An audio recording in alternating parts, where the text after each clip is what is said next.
Welcome back, everybody. This Week in America. Thank you for joining us on the program. Our website, thisweekinamerica.us. As mentioned, our guest on the show, Richard Greenberg. As a father of four, Richard saw that confident parents provide their families with a strong foundation of love and mutual respect. Richard is a graduate of UCLA, resides in LA with his wife, JoAnn, his wife of 35 years, author of the new book, and this is a must for parents, called Raising Children That Other People Like to Be Around, 5 Common Sense Must from a Father's Point of View. Richard, welcome to the show. It's great to have you with us.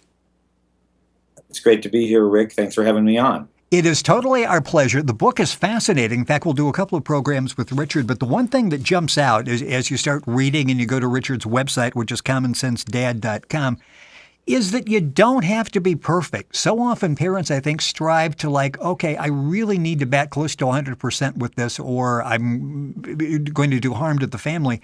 And you're basically saying, and we'll get into a lot of the topics, but you don't have to be perfect. Don't panic if you make a mistake. We all make mistakes. Yeah, I think the whole point of the book is to indicate everybody can be a very good parent. It requires some planning and it requires some dedication. And it's unfair to expect yourself to be a perfect parent. And I think that that's also something that you can't really expect your children to be. You can't expect your child to be perfect, but you can expect them to respect you. You can expect them to be kind. You can expect them to be grateful. And those are the issues that I think become the most important when one is considering how they want to parent. The book is set up. It's very easy to read. You've got 5 simple principles: SMART, set an example, make the rules, apply the rules, respect yourself, and teach in all things. And let's go back to talk about your family. I think at age 26, a couple of years after you're married, you have your first son. You have 3 sons. And then, like so many people, it's like, should we try? Because it'd be nice to have a girl in this family. I'm sure your wife was saying that. It'd be nice to have a girl in this family. And you went to get the girl. Talk about that experience and the joy you had. Even though you were a parent 3 times over, you now have a girl in the equation. Well, I married my wife because she was the greatest girl I ever met. And I felt that after we'd had these 3 boys, and she had been subjected to Little League and hockey and soccer, that it was only fair to see if we could find someone who could carry her legacy forward. So, in fact, we tried various fertility techniques to see if we could get a girl, and none of those worked. They were very, very expensive, and they were not successful, and they created anxiety in us. And I ultimately said, let's try not being nervous. Let's do this the natural way. Happy eggs are fertile eggs. And so we did that, and we were lucky enough to get the girl. And I have to say that now, our daughter is in college, and her 3 brothers are all, older guys, and they're working. Those 4 people are really fun, and they really love each other. And that's where we're deriving much of our happiness. I didn't write the book until I had seen how my kids were going to turn out as adults, even though I knew that they were on the right path in the way that they were treated and the way they treated others through high school and college. And all of them have become very successful in their work, largely because they know how to navigate people, and they understand people's feelings, and they know how to respect people, and they're not entitled or self-righteous. And I think that that's part of what I try and approach in my parenting technique, is teaching your child that they're not the center of the universe, but that they are extremely important. The chapter you talk about set an example, and that's interesting. We'll get into a couple of examples there, but you talk about your parents and the fact that you see your parents reflected in so many ways in your life. Obviously, your parents set an example for you, and whether it was conscious or subconscious, you use that in parenting your children. Well, it's very interesting because setting an example for me has to do with not only the things you do on a daily basis, like returning the shopping cart and saying please and thank you, but trying to decide what it was about the way your parents raised you that you would like to imitate and what it is you'd like not to imitate. So that by creating your own family, you have an opportunity to reset and to raise children that are raised differently than you were, and hopefully in a better, more sensitive, more intelligent, more efficient way. And that part of it, creating the Greenberg family 3.0, if my parents were 1.0 and we're 2.0 and our children are 3.0, that's a modified, better version of the way my parents parented me. And they gave me a very moral, sort of honest backbone. They made me put my nose to the grindstone. They taught me about hard work. But they were reliant on grades, and they were hung up about things that didn't work in the way that I learned, in the way that I functioned.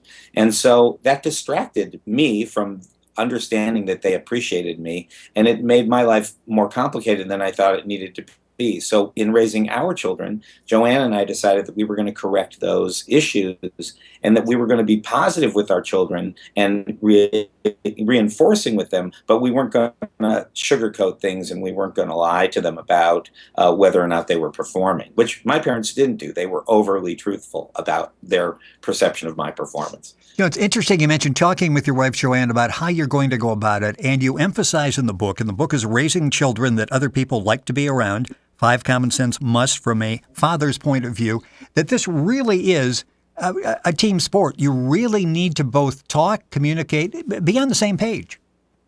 Absolutely. And, if you're not on the same page, your children know that. And I think part of what the job is, no matter what kind of couple you are, is modeling how you treat each other, because that's how they believe you should treat people in the world. So that if you treat your spouse with love and respect, your children understand how that works. And then they begin to vibrate sympathetically at the same frequency as you guys, and they move right into the family as people who are loved and respected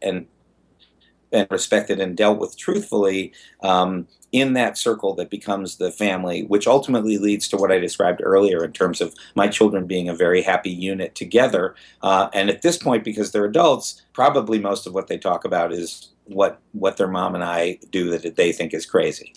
Richard Greenberg, our guest on the program. Common Sense Dad is the website, commonsensedad.com. Go to our website, thisweekinamerica.us, and link on directly to Richard's website. Something, and it's worth the price of a book just to get this clue. You named your children alphabetically. So often when you've got, even with a couple of kids, you struggle with who was first and the names and the whole thing. And you even had a slot in there for your dog. I love that principle. Yeah. What's funny about that principle is that at first it seems like kind of a flip concept, but when you're having a conversation with someone and you say to them, well, Aaron did this and Kobe did this, and you end up saying, well, they're named alphabetically. So if I mention Kobe, he's the third child. And if I mention Emily, she's the only girl, but she's the E after A, B, C, the dog, and Emily. And it started kind of like we had Aaron and we had Benjamin, and then we were coming up with a third name. And I said to JoAnn, well, what if we got a name with a C? And we ended up settling on the name Kobe, which is, spelled with a C instead of the Kobe Bryant K. Yes. And our son Kobe, and they all fit. Kobe is kind of a lightweight name, and we gave him that name, and we were concerned he might want to be an attorney, so we gave him the middle name Michael, so he could be C. Michael Greenberg. You think about, what is this person going to grow up to be? How many options do we want for this child? What do we want to do? Because even in naming your child, you create for them the part of their future. Who is Kobe Greenberg in the minds of people who perceive that, even the day he was born? So that's why we gave him the middle name Michael. But yes, they're alphabetical, and it works great for me and for JoAnn and for our friends who now know where they are in their birth order. Richard Greenberg, our guest on This Week in America. Website, commonsensedad.com. The book is called Raising Children That Other People Like to Be Around, 5 Common Sense Musts from a Father's Point of View. It's interesting. Aaron is the first. And sometimes parents, and I think we sort of went through that as well, you start raising one and you're thinking, okay, I'm doing this okay. This is the way that I will continue. And then you have another one. Do we make a mistake often that the way we raise the first one is sort of like set in stone and we have to raise all of them the same, forgetting that they're all individuals? My sister-in-law once said to my wife, with each of your children, you guys have gotten a little more lax. with Emily, I don't even know if you're going to raise her. It was kind of a joke about how we learned more and more about what the natural bumps and bruises are that happen along the way while you're raising your children. So there are things that happen, but in our case, no, because we started with a fundamental set of values that we believed applied to everyone in our family. And those values were being kind, being grateful, being respectful, being truthful. These were the things that mattered the most to us. And there is no negotiating any of those values within the family. Whether somebody wanted to have their hair blue for like 2 weeks, that wasn't an issue to us. We didn't fight with them about issues like that. Whether they wanted to make their bed every day, these are the things my parents concentrated on that were distractions from what else was going on in my life. It was like, did you make your bed? And that was somehow some magnificent thing that I needed to do for them. But, I started making my bed when I was old enough to have friends to my apartment or my dorm room where it mattered to me how it looked. But my room at home as a child wasn't something that I wanted to always be fighting with my parents about, yet it was a major subject. So with our kids, it wasn't a major subject. And that part of it and sort of staying focused on what really matters, I think is very important. Going back to set an example, this is one of the 5 principles. Set an example, make the rules, apply the rules, respect yourself, and teach in all things, all in the book called Raising Children That Other People Like to Be Around, 5 Common Sense Must from a Father's Point of View. Richard Greenberg, the author and our guest on the program. His website is commonsensedad.com. You're listening to This Week in America, our website, thisweekinamerica.us. In talking about setting an example, and it's interesting as you read that, you talk about the strange city analogy. And tell us about that, because it's interesting, and we're thinking the kids are just sort of watching us and not paying a whole lot of attention. They really are looking for some guidance, aren't they? Looking for, maybe not verbally expressing it, but they're looking for guidance. Yes. I think anxiety is a very large contributor to the misbehavior in children. And so when I noticed about myself, and this is sort of part of the book, is that I look at a lot of the ways I felt about things, that when I was traveling on business, for example, I would get to a city and I would just, find my way to my hotel, take a cab to my hotel, check in, find a place to eat, maybe eat in the hotel. But I would minimize my exploration and my sort of openness because I was a little anxious to be in a strange place.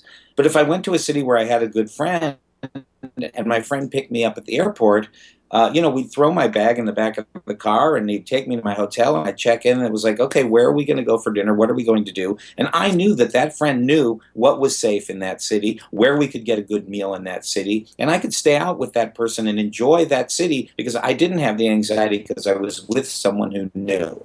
And so from that point of view, I always perceived that my role as a parent was to be my child's guide in the city in which they live in or in the life in which they live in. And by being their guide, it allowed them to relax and say, my dad knows what he's doing. My mom knows what she's doing. So I'm going to ask them for advice about how to get around town. I don't necessarily have to worry about what's going to be safe or not safe.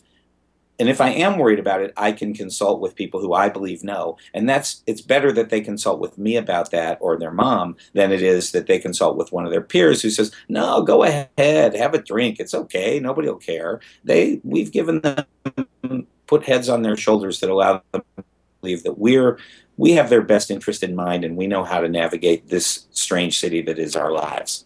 In making the rules, you talk about slow thinking. Explain exactly what that concept is.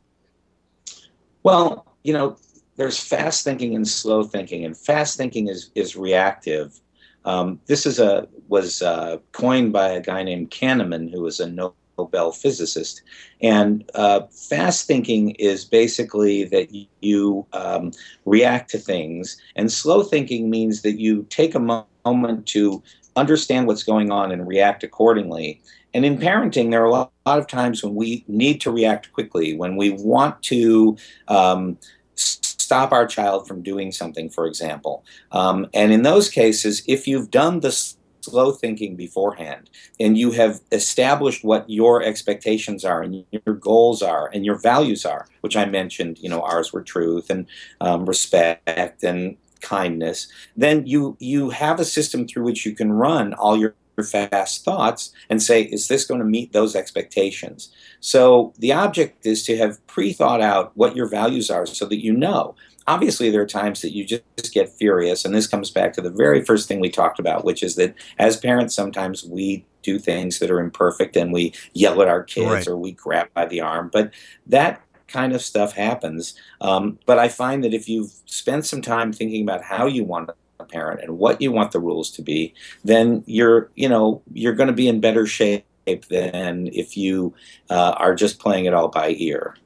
You're listening to This Week in America, website thisweekinamerica.us. Our guest on the program is Richard Greenberg. The book is called Raising Children That Other People Like to Be Around, 5 Common Sense Must from a Father's Point of View. His website is very simple, commonsensedad.com.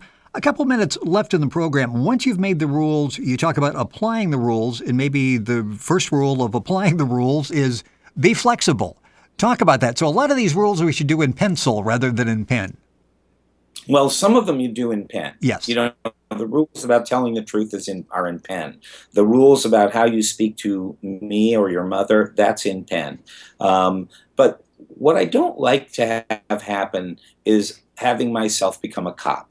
I don't like to say, this is the rule. Every time you come into the house, you're going to take your shoes off and you're going to tap your foot 3 times. And then what that means is that as a parent, I have to make sure my child takes their shoes off and taps 3 times. Because if I don't, there's no point in having made that rule. So you have to create rules that are enforceable if you're having them. And the more little rules you make up, the sort of crazier your life can become with all that structure. We learned another lesson from my parents that I thought was very smart, which was when one of our children was misbehaving, we would say, why don't you go to your room and think about this for a while? And when you're ready to come back out, you can come back out. And that meant that I didn't have to be the cop who said, go to your room for 10 minutes and then I'll come get you. I said, go to your room, think about it, and when you're ready to behave properly, you can come back out.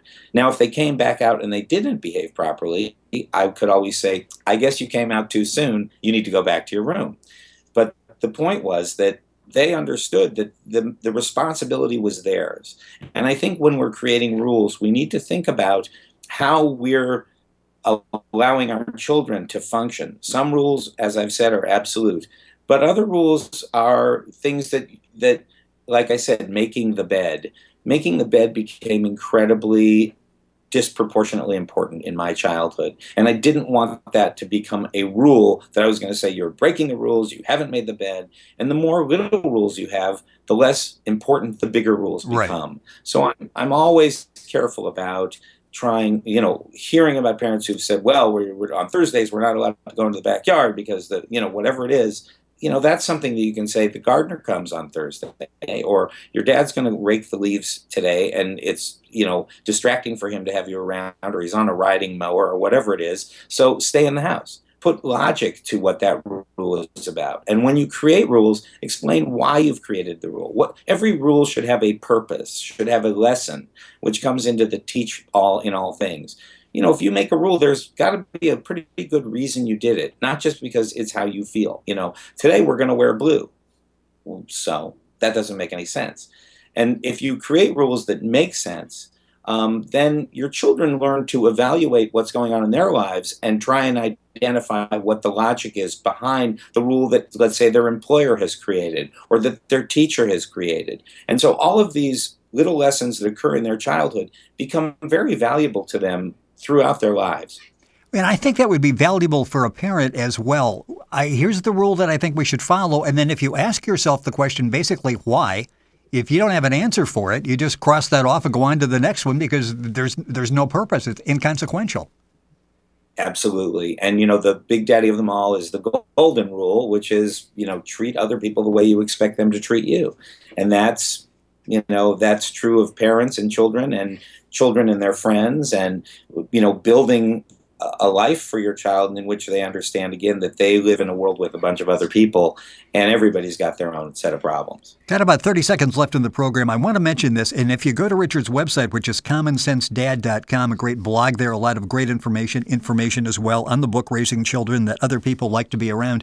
You talk about expressing gratitude with the kids every day, and that's something that we sort of let slide because, again, in the grand scheme of things, at least outwardly, maybe it's not that important, but boy, it really is to give the kids the proper attitude. Talk about that and exactly what you mean by expressing gratitude, because it can be something little that you work into the conversation.